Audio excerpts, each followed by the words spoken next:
The attack came before sunrise, in the darkness when the hunters were gone.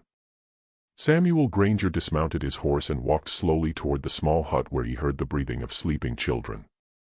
He was a tall man with a gray beard that reached his chest, wearing a long coat darkened by swamp water. On the wet ground, his boots made no sound. Behind him, 6 men spread through the settlement like shadows, each moving toward a different home. For 2 weeks, Granger had watched this place. He knew the pattern.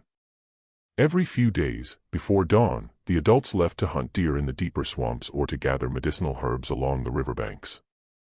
They would not return until afternoon.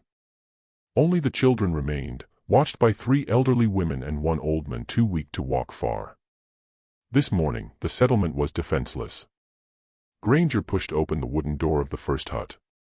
Inside, 3 girls slept on woven mats near a dying fire. The oldest was maybe 12. She wore a cotton tunic decorated with small glass beads, the kind traded by Choctaw families who remembered the old ways. When Granger stepped inside, she woke and screamed. He bent down and grabbed her arm. She fought, kicking and scratching, but he was too strong. He dragged her outside into the fog. An elderly woman ran from another hut, shouting and reaching for the girl, but one of Granger's men shoved her to the ground. She fell hard and did not get up. All around the settlement, the same scene repeated. Doors were kicked open. Girls were pulled from their beds, their tunics torn, their beaded necklaces breaking and scattering into the dirt. They cried for mothers and fathers who were not there. They screamed in Choctaw and English, and in the mixed language their community had created. 2 of Granger's men pushed a pair of young sisters toward a wooden wagon waiting at the edge of the clearing. The girls stumbled forward, their bare feet slipping in the mud. When they tried to stop, 1 man shoved them hard. Another threw a 3rd girl into the wagon bed, where she landed hard and curled into a ball, sobbing. The old man tried to stand in front of the wagon. He raised a walking stick and shouted at the men to stop. One of Granger's riders knocked him aside with his horse. The old man collapsed into the dirt, gasping for air. The fog hung thick. Smoke rose from smoldering cooking fires. Tension crackled like lightning about to strike. Within 20 minutes, 10 girls were bound and loaded into 2 wagons. Granger climbed onto the driver's seat, looked back at the crying children, and snapped the reins. The wagons rolled south through the swamp, leaving deep tracks in the mud. Behind them, the 3 elderly women knelt in the clearing, holding each other and weeping.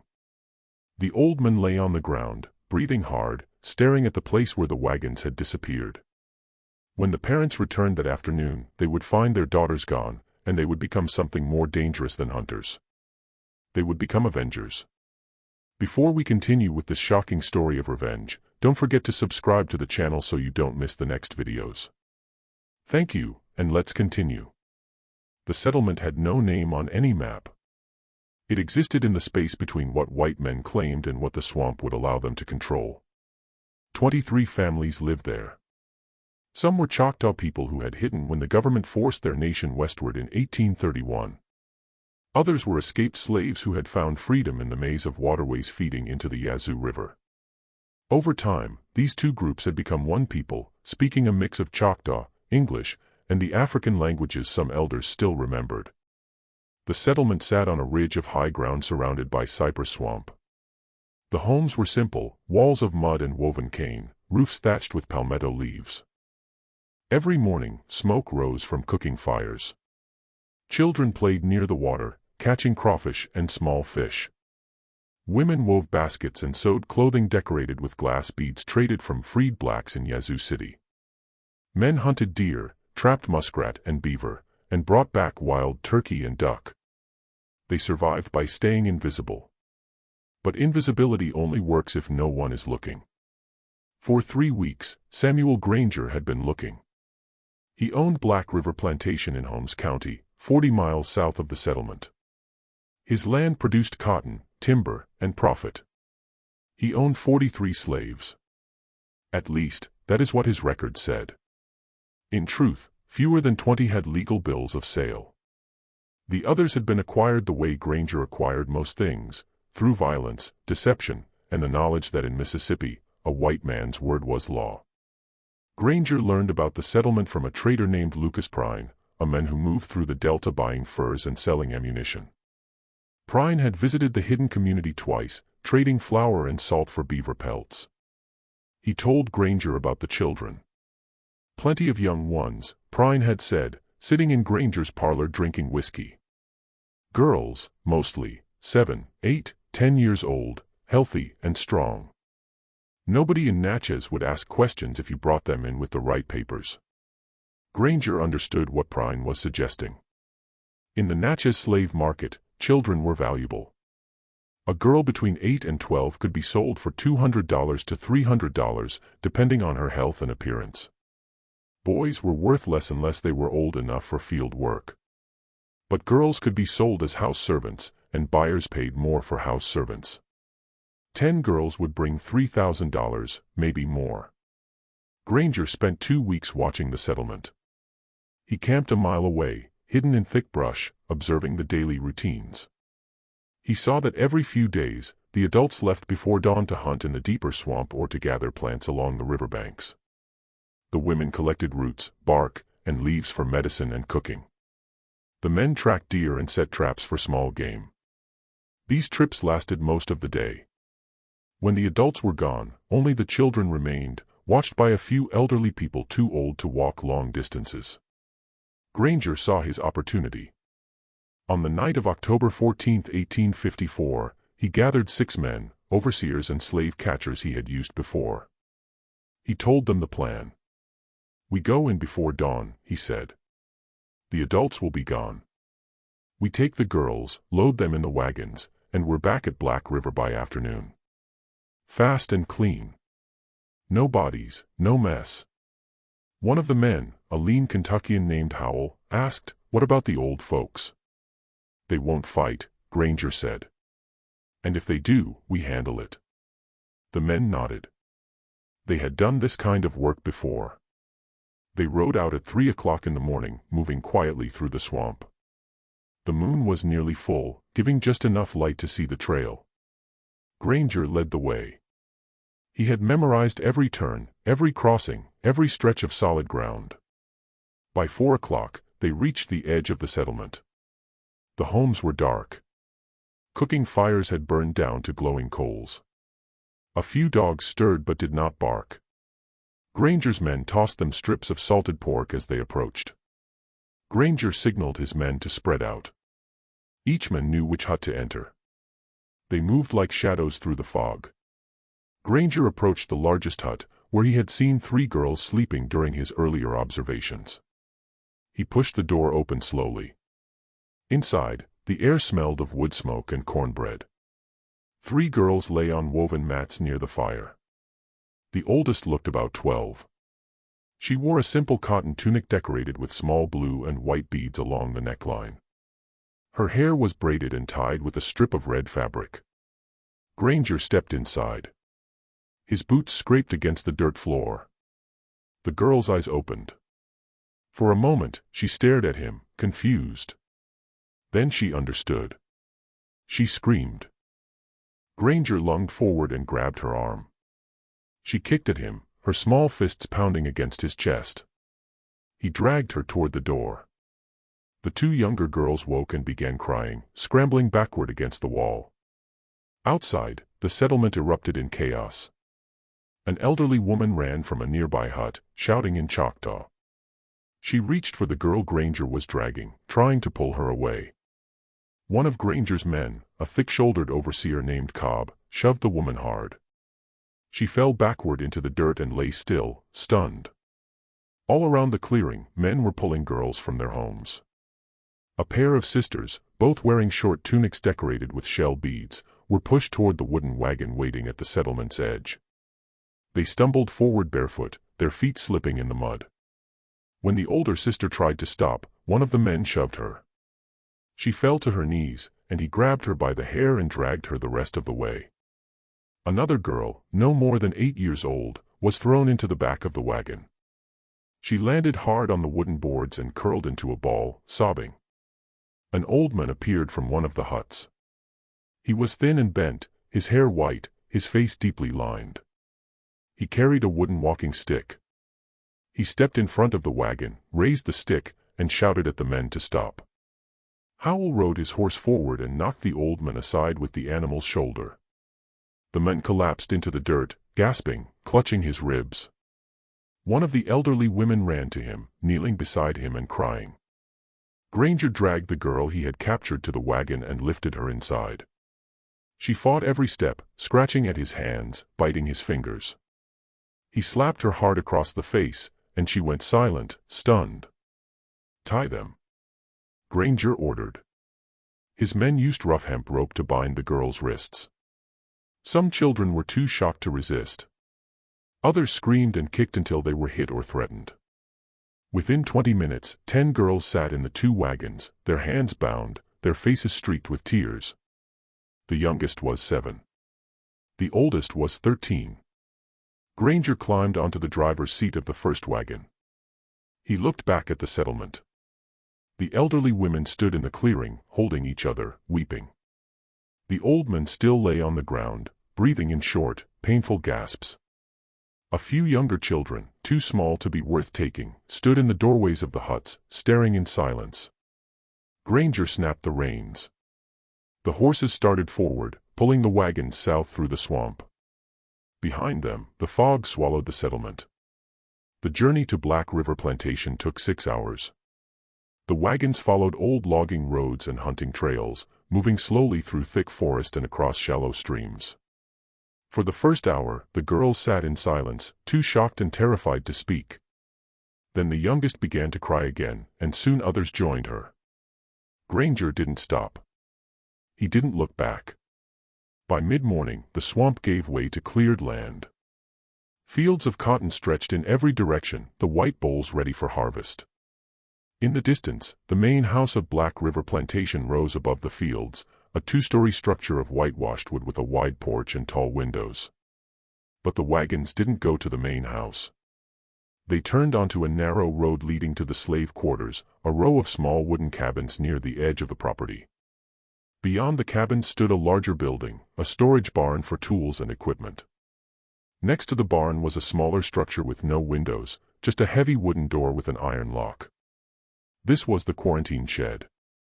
Granger used this building to hold newly captured or purchased slaves before integrating them into the plantation workforce.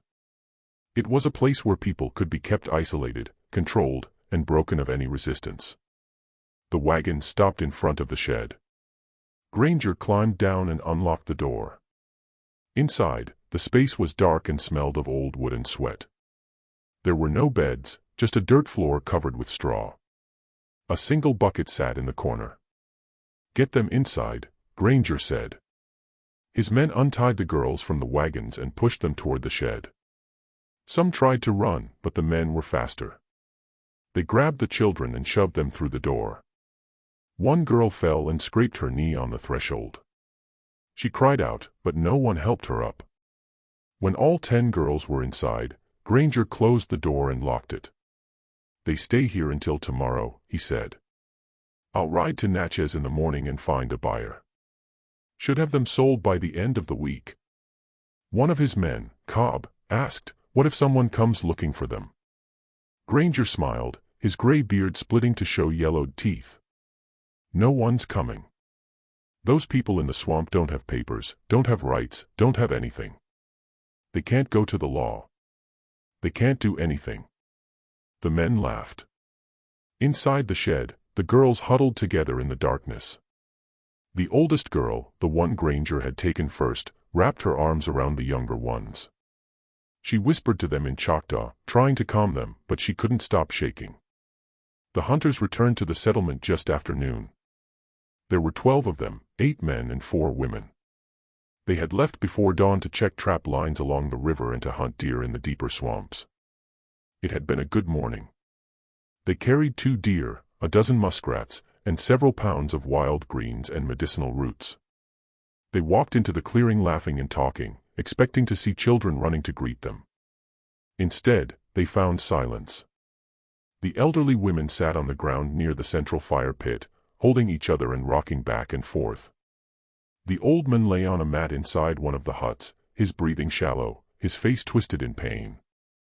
A few young children, too small to have been taken, stood nearby, their eyes wide and empty. One of the hunters, a man named Gideon Redpath, dropped the deer he was carrying and ran forward. "What happened?" he shouted. One of the elderly women looked up. Her face was streaked with tears. "White men," she said in Choctaw. "They came before sunrise. They took the girls." Gideon felt the ground drop away beneath him. "How many?" 10. His daughter was one of them. She was 11 years old. Her name was Mary.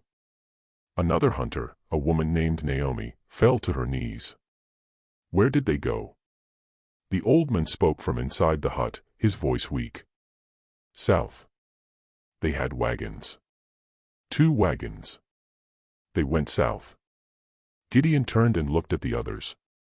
Their faces showed the same thing he felt: grief, rage, and something deeper, a kind of violence held back for too long. "We go after them," Gideon said. No one disagreed. They moved quickly. The women gathered food, dried fish, cornmeal, strips of smoked venison. The men collected weapons, knives, hatchets, a few old rifles hidden in the swamp for years.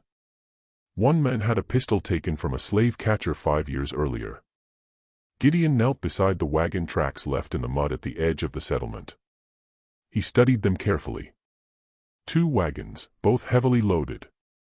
The tracks were deep and clear. "They have maybe 6 hours on us," Gideon said. "But wagons are slow. We can catch them." Another man, a Choctaw hunter named Thomas Crow, pointed to markings on a nearby tree. "Fresh cuts made with a hatchet. They're marking the trail. They've done this before." Gideon nodded. "Then we follow the marks." By early afternoon, the group of 12 hunters set out. They moved fast, following the wagon tracks south through the swamp. They didn't speak. There was nothing to say. The trail led through Attala County, a region of thick pine forests and red clay hills. The hunters moved without stopping, following the wagon tracks and the hatchet marks on the trees. They crossed shallow creeks, climbed ridges, and pushed through thorny underbrush that tore at their clothes and skin. By nightfall, they had covered 20 miles. They didn't make camp. They kept walking, using the moon for light. Gideon led the way, his eyes scanning the ground for tracks. Behind him, the others moved in silence, their faces hard and grim. Around midnight, they reached a small settlement of freed blacks near the town of Kosciuszko. The people there knew Gideon. He had traded with them before, selling furs and buying salt and flour. An old woman named Esther came out of her cabin when she heard them approaching. She took one look at their faces and understood. "What do you need?" she asked. "Water," Gideon said. "And information. 2 wagons came through here. White men.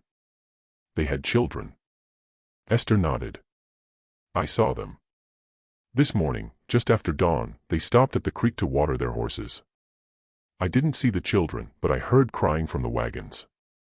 "Where were they going?" "South. Toward Holmes County. There's a plantation down there near the Big Black River." "Black River Plantation. The man who owns it is named Granger. He's known for buying people without papers." Gideon felt his jaw tighten. "How far?" "Another 15 miles, maybe less." Esther brought them water and cornbread. The hunters drank and ate quickly, then set out again. They reached the edge of Holmes County just before dawn. The land here was flatter, with wide cotton fields stretching between patches of forest. In the distance, they saw smoke rising from chimneys, the plantation houses of wealthy white men. Gideon stopped on a low hill and studied the land below. He could see a large plantation in the valley, a white house, several barns, and a row of slave cabins. Beyond the cabins, he saw a smaller building with a locked door. "That's it," Thomas Crow said quietly. "That's where they are." Gideon nodded. "We wait until dark. Then we move." The hunters found cover in a stand of oak trees on the hillside. From there, they could watch the plantation without being seen. They saw slaves working in the fields, picking cotton under the eyes of armed overseers. They saw white men on horses riding between the rows of plants. They saw the locked shed near the slave quarters. And they saw Samuel Granger, the man with the gray beard, walking from the main house toward the shed. Gideon watched him unlock the door and step inside. A moment later, he heard children crying. He closed his eyes and took a slow breath. "Tonight," he said, "we end this tonight." As the sun set, the plantation grew quiet. The field workers returned to their cabins, exhausted from a day of labor under the October heat. Overseers gathered near the main house, drinking and laughing. Granger sat on his porch smoking a pipe and counting money. The hunters waited in the darkness. Around midnight, two men emerged from the slave quarters and moved quietly toward the trees where the hunters were hidden. They had been sent by the other enslaved workers, who had seen the strangers on the hillside and understood what they were. The two men were named Elias and Jonah. Elias was in his 40s, a tall man with scars on his back from years of whippings. Jonah was younger, maybe 30, with strong hands and sharp eyes. Both had been brought to Black River Plantation against their will. Both had thought about escape. Both had thought about revenge. Gideon met them at the edge of the trees. "You know why we're here," he said quietly. Elias nodded. "We saw the girls. They're in the shed. Granger plans to take them to Natchez tomorrow morning. He's already sent word to a buyer." "How many men does he have?" "6 overseers. Plus Granger and his brother, Edward. All of them have guns." Gideon considered this. "Can you get to the shed?" Jonah spoke for the first time. "We can.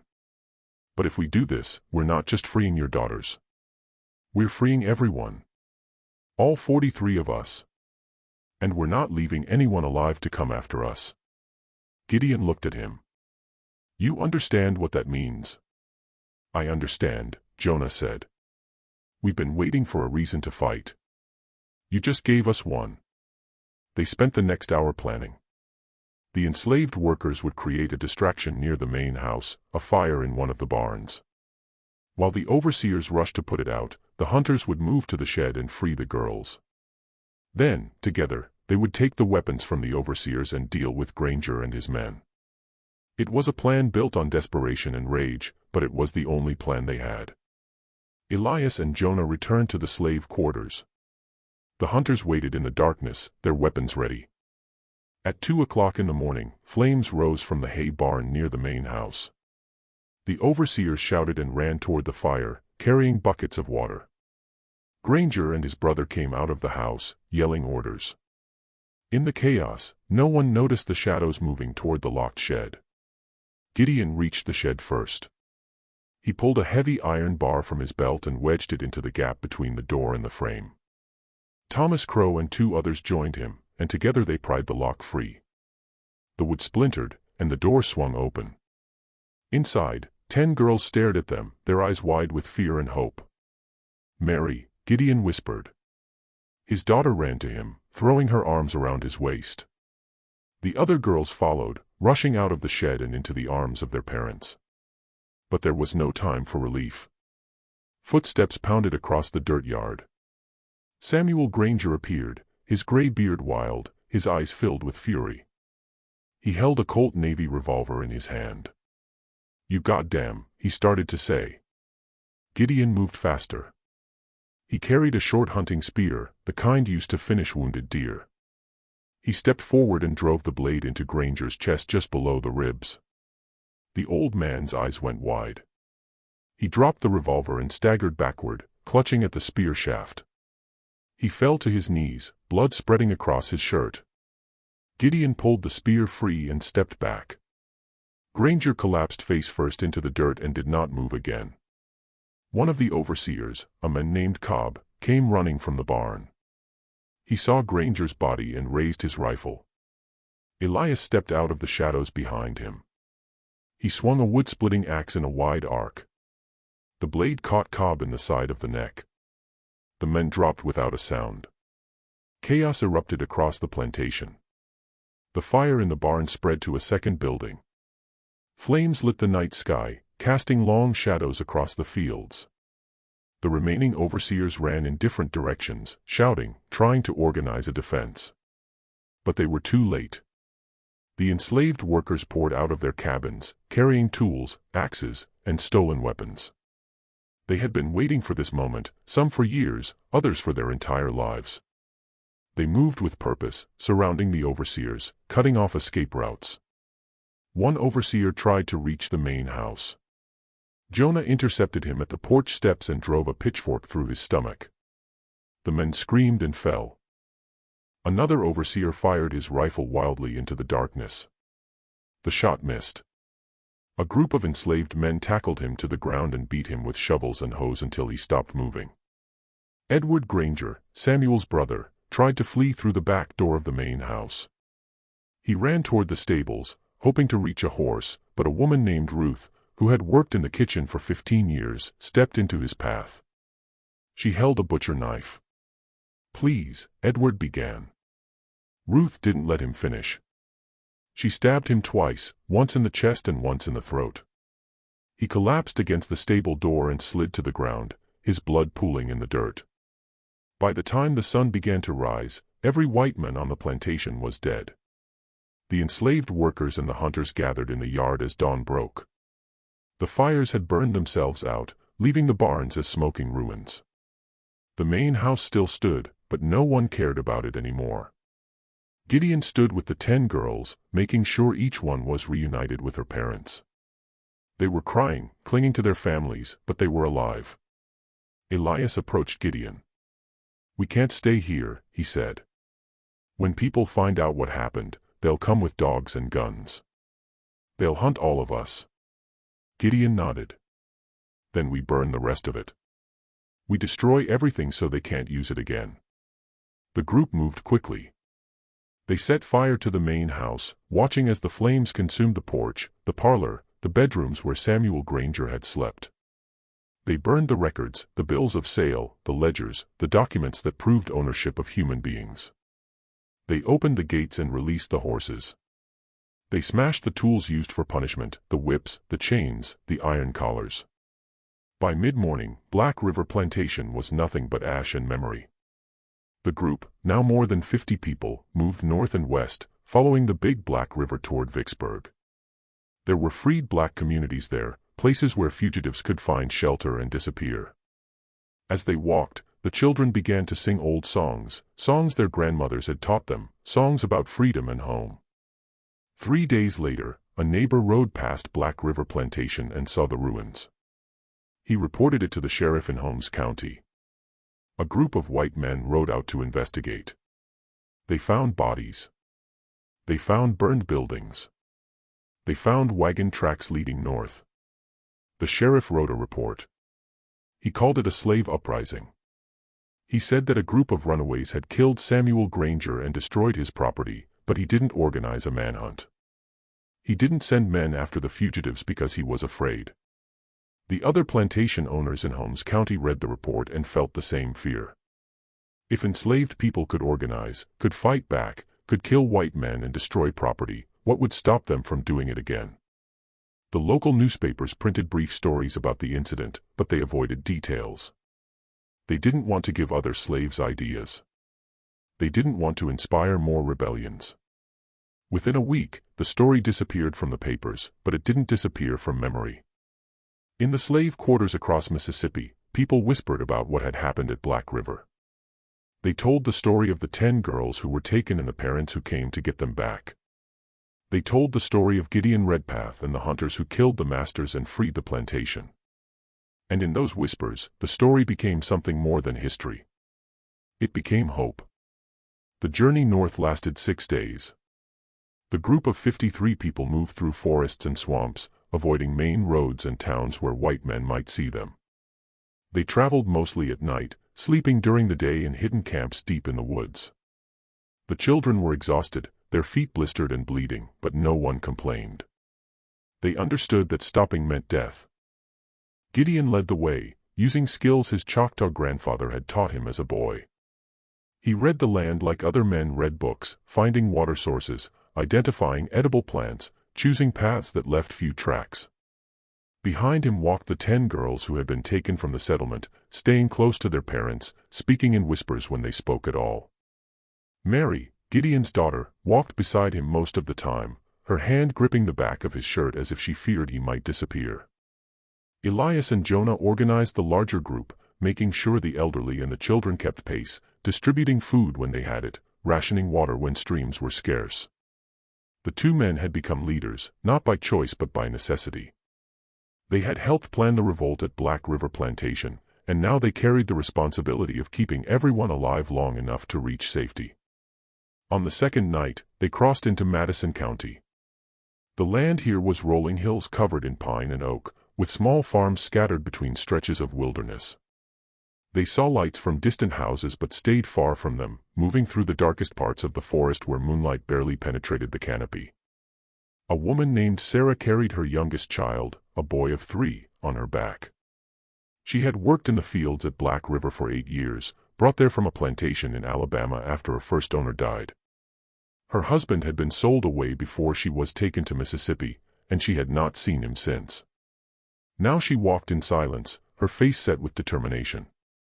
When someone asked if she needed help carrying the boy, she shook her head. "I carried him into slavery," she said quietly. "I'll carry him out."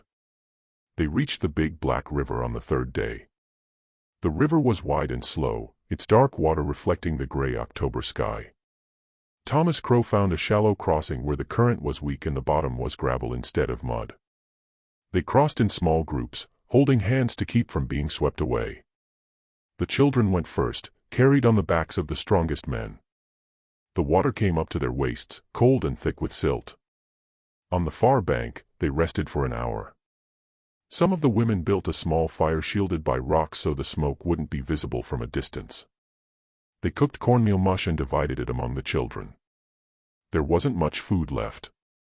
They had brought what they could from the plantation, but feeding 53 people required more than they had. Gideon and Thomas scouted ahead while the others rested. They climbed a low ridge and looked south, checking for signs of pursuit. They saw nothing.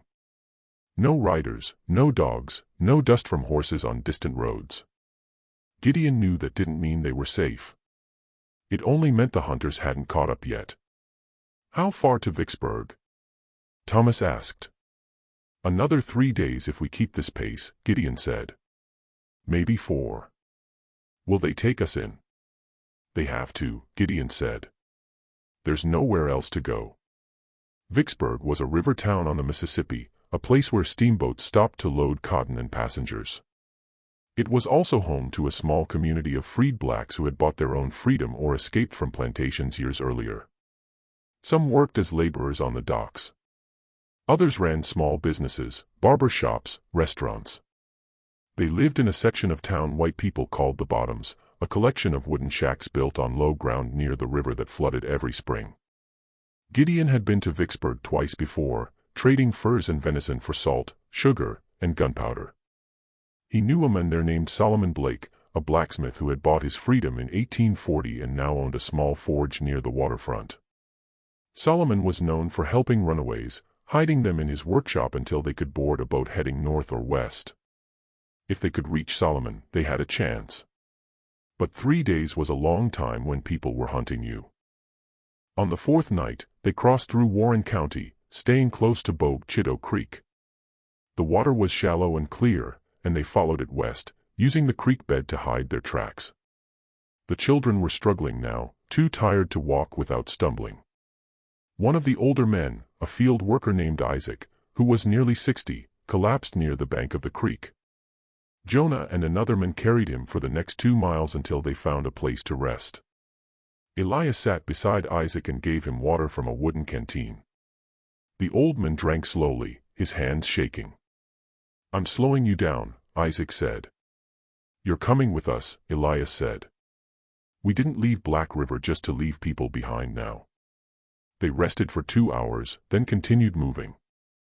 The night was dark, the moon hidden behind thick clouds. Rain began to fall just after midnight, a cold drizzle that soaked through their clothes and made the ground slippery. The children cried softly, and the adults wrapped them in whatever cloth they had, torn blankets, pieces of burlap sacks, strips of cotton pulled from their own shirts. By dawn, they were within 10 miles of Vicksburg. Gideon sent Thomas ahead to find Solomon Blake and let him know they were coming. Thomas left at first light, moving fast through the trees, a knife tucked into his belt and a small pouch of dried venison in his pack. The rest of the group found shelter in a dense thicket of cane and briars, a place where they could hide during the day. They huddled together for warmth. The children pressed between the adults, everyone shivering in wet clothes. There was no fire. Smoke would give them away. Gideon sat with Mary, his arm around her shoulders. She had barely spoken since they left Black River.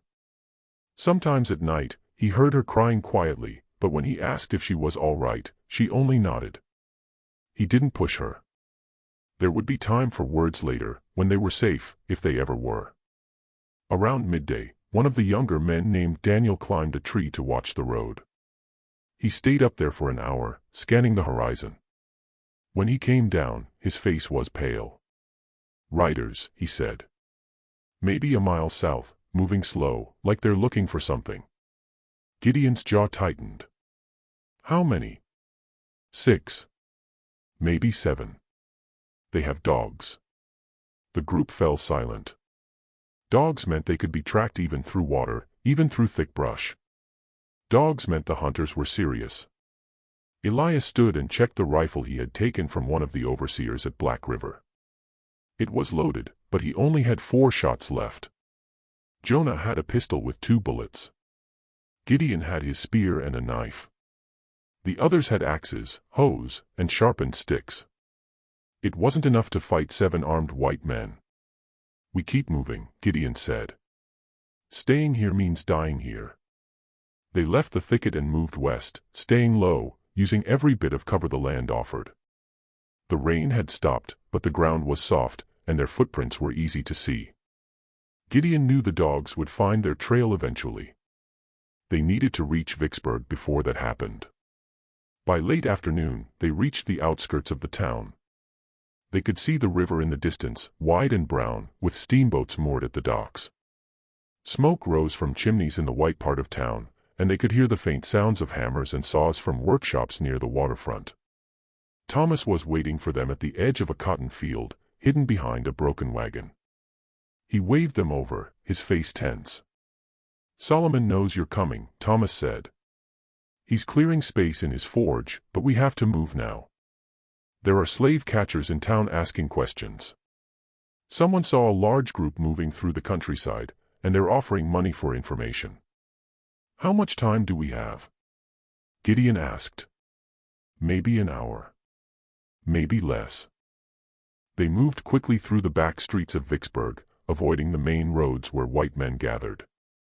The freed black community lived in a cluster of small homes and shacks near the river, built on stilts to keep them above the floodwaters. Solomon Blake's forge sat at the end of a narrow alley, a low building made of brick with a tin roof and a stone chimney. Solomon was waiting outside. He was a broad-shouldered man in his 50s, his arms scarred from years of working hot iron. When he saw the group approaching, 53 people exhausted and filthy, some limping, others carrying children, his eyes widened. "Jesus," he said quietly. "How many did you bring?" "Everyone," Gideon said. "We brought everyone." Solomon looked at him for a long moment, then nodded. "Get them inside. Quick." The forge had a large workspace in the front and 2 storage rooms in the back. Solomon and several other freed blacks who lived nearby helped move the group into the building, packing them into every available space. The children sat on the floor, leaning against each other. The adults stood where they could find room. It was hot inside, the air thick with the smell of coal smoke and sweat. Solomon closed the doors and barred them from the inside. "You can't stay long," he said. "If the catchers find you here, they'll burn this place down with all of us inside." "We need a boat," Gideon said. "Something heading north or west. Anything that gets us out of Mississippi." Solomon shook his head. "Every boat on that river is watched. The captains report to the harbor master, and the harbor master reports to the sheriff. If you try to board a steamboat, you'll be arrested before you get halfway up the gangplank." Then what do we do? Solomon thought for a moment, then turned to one of the other men in the room, a thin man with gray hair named Eli. You still have that flatboat? Eli nodded slowly. It's old. Leaks a little, but it floats. Where is it? Tied up south of the docks. Near the sandbar. Solomon looked at Gideon. It's not much, but it's all we've got. You take that boat tonight, float down river to the Louisiana side, then move inland. There are Choctaw communities in northern Louisiana that might take you in. It's not safe, but it's better than staying here. Gideon nodded. We'll take it. They waited in the forge until nightfall. The air inside grew hotter as the hours passed, and some of the children fainted from exhaustion and heat. The women fanned them with pieces of cloth and gave them water from a barrel Solomon kept in the corner. Outside, they heard voices, men walking past the forge, talking and laughing. At one point, someone pounded on the door and shouted, asking if Solomon had seen any runaways. Solomon stepped outside and told the men he hadn't seen anyone. The men seemed satisfied and moved on. When full darkness came, Solomon led them out through a back door that opened onto the riverbank. They moved in a long line, staying low, following the edge of the water. The Mississippi was wide and black, its surface rippling in the moonlight. Ahead, they could see the lights of the steamboats at the main docks and, beyond that, the dark shapes of warehouses and cotton sheds. Eli's flatboat was tied to a willow tree a quarter-mile downstream. It was a crude vessel, maybe 30 feet long and 10 feet wide, built from rough-cut planks and sealed with tar. A single oar lay across the deck, used for steering. It wasn't designed to carry 53 people, but it would have to. They boarded carefully, trying not to make noise. The boat sagged under the weight, and water seeped through gaps in the planks. Some of the men used their shirts to plug the leaks, pressing the cloth into the cracks. When everyone was aboard, Eli and Jonah used long poles to push the boat away from the bank. The current caught it immediately, pulling it into the middle of the river. The flatboat turned slowly, drifting south with the flow of the water. Gideon stood at the front of the boat, watching the lights of Vicksburg fade behind them. Mary sat at his feet, her head resting against his leg. Around them, the others sat in silence, too exhausted to speak. They floated through the night, the river carrying them south and west. No one knew exactly where they were going. Louisiana was dangerous. It was a slave state just like Mississippi, with laws that made fugitives into property and property into money. But it was also vast, with swamps and forests where people could disappear if they knew how to survive. By dawn, they had traveled 15 miles. The river had widened, and the land on both sides had changed from farmland to thick forest. Gideon steered the boat toward the western bank, looking for a place to land. They found a narrow inlet surrounded by cypress trees and dragged the boat onto a muddy shore. They were in Louisiana now, somewhere south of Lake Providence, in a stretch of wilderness that belonged to no one and everyone. Elias stood on the shore and looked at the others. "We need to decide where we go from here," he said. "We can't stay on the river. Too many boats, too many eyes. We need to move inland. There are Choctaw settlements west of here." Thomas said, "My grandmother came from one of them, near Black River Lake.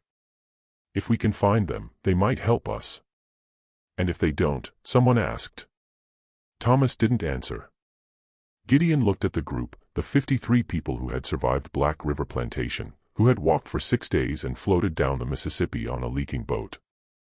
They were exhausted, starving, and desperate, but they were alive, and they were free. "We keep going," Gideon said. "We find the settlements, and if they won't take us, we build our own." No one argued. They moved west into the forests of northeastern Louisiana. The land here was different from Mississippi, wetter, thicker, with stands of oak and gum trees rising out of black water. They followed animal trails and dry ridges, avoiding open ground where they might be seen. On the second day in Louisiana, they found a creek with clear water and stopped to drink and wash. The children played in the shallow water, splashing and laughing for the first time since the raid on Black River. The adults sat on the banks, cleaning wounds, mending torn clothes, and trying to rest. Sarah, the woman who had carried her son on her back, sat beside Gideon and looked out at the forest. "Do you think we'll ever be safe?" she asked. Gideon didn't answer right away. He watched Mary crouching at the edge of the creek, her fingers tracing patterns in the mud. "I don't know," he said finally. "But I know we're safer than we were." Sarah nodded. "That's enough for now." They traveled for 2 more days, moving deeper into the wilderness.